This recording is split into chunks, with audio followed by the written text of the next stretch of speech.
ഏവർക്കും സ്വാഗതം. അജ്മലിന്റെ theborderofamind.com എന്ന വെബ്സൈറ്റിലെ എഴുത്തുകളെ പറ്റിയുള്ള നമ്മുടെ ഒരു കമന്ററി സീരീസ് ആണിത്. ഇതിലെ പുതിയ ഒരു എപ്പിസോഡിലേക്ക് എല്ലാവർക്കും സ്വാഗതം. നമ്മളിവിടെ അദ്ദേഹത്തിന്റെ രചനകളെ ആസ്പദമാക്കി സംസാരിക്കുകയാണ്. അജ്മലിന്റെ ഒരു കാഴ്ചപ്പാടിൽ പറഞ്ഞാൽ ഈ വെബ്സൈറ്റ് അത് നമ്മളിലൊക്കെയുള്ള ഒരു അടങ്ങാത്ത ആകാംക്ഷ, ഒരു അത്ഭുത ലോകം, അതൊക്കെ കണ്ടെത്താനുള്ള ഒരു ഇടം പോലെയാണ്.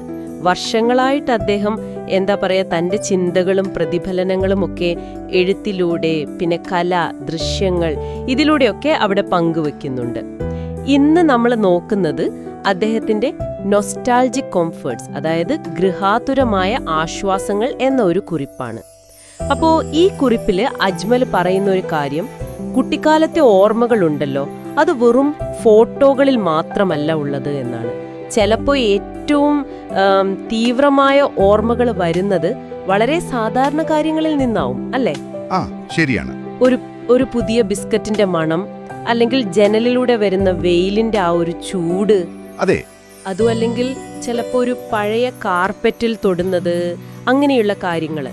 നല്ല ഭംഗിയുള്ള പടങ്ങളെക്കാളൊക്കെ ശക്തി ചിലപ്പോൾ ഈ അനുഭവങ്ങൾക്ക് ഉണ്ടാവാം എന്നാണ് അദ്ദേഹം പറയുന്നത്. എന്തുകൊണ്ടാണ് ഈ സാധാരണ അനുഭവങ്ങൾക്ക് നമ്മളെ ഇത്രയധികം സ്വാധീനിക്കാൻ പറ്റുന്നത്? അത് രസകരമായ ഒരു പോയിന്റാണ്. കാരണം ഈ അനുഭവങ്ങൾക്ക് നമ്മളെ പെട്ടെന്ന്, ശരിക്കും പറഞ്ഞാൽ, ഒരു പ്രത്യേക കാലത്തേക്ക് കൊണ്ടുപോകാൻ പറ്റും. ജീവിതം വളരെ സിമ്പിളായിരുന്ന ഒരു സമയം, ഒരു ചെറിയ ബിസ്ക്കറ്റ് കഴിക്കുന്നതിലോ അല്ലെങ്കിൽ ആ മുറിയുടെ ഒരു സുഖത്തിലോ ഒക്കെ വലിയ സന്തോഷം കിട്ടിയിരുന്ന ഒരു കാലം. അജ്മൽ ഇതിനെ ഒരു പേഴ്സണൽ മ്യൂസിയം എന്നാണ് പറയുന്നത്. നമ്മുടെ ഓർമ്മകളുടെ, അനുഭവങ്ങളുടെ ഒരു പേഴ്സണൽ കളക്ഷൻ പോലെ. നമ്മൾ ഇന്നീ കാണുന്ന നമ്മളായി മാറുന്നതിൽ ഈ ചെറിയ ഓർമ്മത്തുണ്ടുകൾക്ക് അതിൻ്റെതായ ഒരു പങ്കുണ്ട് എന്നും അദ്ദേഹം പറയുന്നുണ്ട്.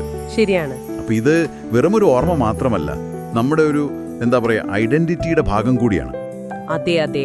കുട്ടി ക്ലാസ്സുകളത്തെ ആ ഒരു ലാളിത്യം, ആ ഇന്ദ്രിയ സുഖങ്ങൾ, മുതിർന്നവരുടെ ജീവിതത്തിലെ തിരക്കുകൾ, അതിന്റെ സങ്കീർണതകൾ, അതുമായിട്ട് അജ്മല് ഇതിനെ ഒന്ന് താരതമ്യം ചെയ്യുന്നുമുണ്ട്. ഒരു പക്ഷേ ജീവിതത്തിലെ ആ ഭംഗിയുണ്ടല്ലോ, അത് പലപ്പോഴും ഇത്തരം സിമ്പിളായ, നമ്മളെ ശ്രദ്ധിക്കാതെ പോകുന്ന കാര്യങ്ങളിലാണ് ഒഴിഞ്ഞിരിക്കുന്നതെന്ന് നമ്മളെ ഓർമ്മിപ്പിക്കുകയാണോ? തീർച്ചയായും. അദ്ദേഹത്തിന്റെ ബ്ലോഗിൽ തന്നെ അനുഭവങ്ങൾ, ഓർമ്മകൾ എന്നൊക്കെ ടാഗ് ചെയ്ത പോസ്റ്റുകളുണ്ട്. അതിലൊക്കെ ഈ ഒരു തീം കാണാം. തീർച്ചയായും. പിന്നെ ഈ ആശയം എത്ര യൂണിവേഴ്സലാണെന്ന് നോക്കൂ. ബിസ്ക്കറ്റ്, വെയിൽ, കാർപ്പറ്റ്, ഇതൊക്കെ ഓരോരുത്തർക്കും ഓരോ തരം ഓർമ്മകളാവും കൊടുക്കുന്നത്. പക്ഷെ ആ ഒരു ബേസിക് ഫീലിംഗ്, അതായത് ലളിതമായ ഒന്നിൽ നിന്ന് സന്തോഷം, ഒരു ആശ്വാസം കിട്ടുക എന്നത്, അത് മനുഷ്യ സഹജമാണ്. അതിനെ ടച്ച് ചെയ്യാൻ അജ്മലിന് പറ്റുന്നുണ്ട്. എന്നാൽ ഒരു കാര്യം ആലോചിക്കാനുള്ളത്, എല്ലാ ഗൃഹാതുര ഓർമ്മകളും എപ്പോഴും സുഖമുള്ളത് മാത്രമാവൂ? അതൊരു നല്ല ചോദ്യമാണ്. ചിലപ്പോൾ ഇതേപോലത്തെ മണമോ സ്പർശനമോ ഒക്കെ അത്ര സുഖകരമല്ലാത്ത ഓർമ്മകളെയും കൊണ്ടുവന്നേക്കാം. അജ്മൽ ഇവിടെ ഊന്നുന്നത് ആശ്വാസം തരുന്ന ഓർമ്മകൾക്കാണ്. പക്ഷേ ഓർമ്മകളുടെ ആ ഒരു കോംപ്ലക്സിറ്റിയും നമ്മൾ ഓർക്കണം. നിങ്ങൾക്ക് സ്വന്തമായിട്ട് എന്തൊക്കെ അനുഭവങ്ങളാണ് ഇതുപോലെ ശക്തമായ ഓർമ്മകൾ തരുന്നത് എന്ന് ഒരു നിമിഷം ആലോചിക്കുന്നത് നല്ലതായിരിക്കും. അപ്പോ ചുരുക്കത്തിൽ ഈ നൊസ്റ്റാൾജിക് കംഫർട്ട്സ് എന്ന കുറിപ്പിലൂടെ അജ്മൽ പറയാൻ ശ്രമിക്കുന്നത്, കുട്ടിക്കാലത്ത് സിമ്പിളായ സെൻസറി എക്സ്പീരിയൻസുകൾക്ക് നമ്മുടെ ഓർമ്മകളിൽ, അതുവഴി നമ്മൾ എന്ന വ്യക്തിയെ ഉണ്ടാക്കുന്നതിൽ, അതിൽ വലിയൊരു പങ്കുണ്ട് എന്നതാണ്. ഈ പേഴ്സണൽ മ്യൂസിയം എന്ന ആശയം, അത് കൊള്ളാം. അത് വെറും ഓർമ്മയല്ല, നമ്മുടെ ഒരു ഭാഗം തന്നെയാണെന്നുള്ള ചിന്ത. അതെ.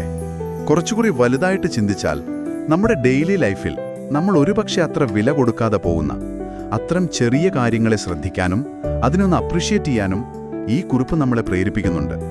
തിരക്കിനിടയിൽ നമ്മൾ മിസ് ചെയ്യുന്ന ചെറിയ സന്തോഷങ്ങൾ, അതൊന്ന് ഓർത്തെടുക്കാൻ ഒരു റിമൈൻഡർ പോലെ. ശരിയാണ്. അജ്മലിന്റെ ബ്ലോഗ് നോക്കിയാൽ ഇതുപോലെ ഒരുപാട് നല്ല ചിന്തകൾ കാണാം. ഇത് അതിലൊന്നും മാത്രം. അജ്മലിന്റെ കൂടുതൽ എഴുത്തുകളും, പിന്നെ അദ്ദേഹത്തിന്റെ ചിത്രങ്ങളും കലകളും, ഈ ചിന്തകളിൽ നിന്നൊക്കെ പ്രചോദനമായിട്ട് അദ്ദേഹം ചെയ്യുന്ന പോഡ്കാസ്റ്റുകളും ഒക്കെ അറിയണമെങ്കിൽ theborderofamind.com എന്ന വെബ്സൈറ്റ് ഒന്ന് നോക്കാൻ ഞങ്ങൾ നിങ്ങളെ ഓർമ്മിപ്പിക്കുകയാണ്. ശരിക്കും അദ്ദേഹത്തിന്റെ ഒരു വേൾഡ് ഓഫ് തോട്ട്സ് അവിടെ ഉണ്ട്. ഒരു അവസാന ചിന്തയായിട്ട്, ഈ പറയുന്ന ഗൃഹാതുരനായ ആശ്വാസങ്ങളിലേക്ക് നമ്മൾ തിരിഞ്ഞു നോക്കുന്നത്, അത് വെറുതെ ഒരു നൊസ്റ്റാൾജിയ മാത്രമാണോ? അതോ നമ്മളിലെ കുറച്ചുകൂടി ലളിതമായ, ഒരുപക്ഷെ കൂടുതൽ റിയലായ ഒരു ഭാഗം, തിരക്കിനിടയിൽ നമുക്ക് നഷ്ടപ്പെട്ടേക്കാവുന്ന നമ്മുടെ തന്നെ ഒരു അംശം, അതുമായിട്ട് ഒന്നുകൂടെ കണക്ട് ചെയ്യാനുള്ളൊരു ശ്രമം കൂടിയാണോ ഇത്? അതൊന്ന് ആലോചിക്കാവുന്നതാണ്. ഇതൊന്ന് ചിന്തിച്ചു നോക്കാവുന്ന കാര്യമാണ്. എന്തായാലും ഈ ചർച്ചയിൽ ഞങ്ങളോടൊപ്പം ചേർന്ന നിങ്ങൾക്ക് നന്ദി. അജ്മലിന്റെ രചനകളെക്കുറിച്ചുള്ള കൂടുതൽ വിശകലനങ്ങളും ചിന്തകളുമായിട്ട് ഈ കമന്ററി പരമ്പരയിലെ അടുത്ത എപ്പിസോഡിൽ നമുക്ക് വീണ്ടും കാണാം.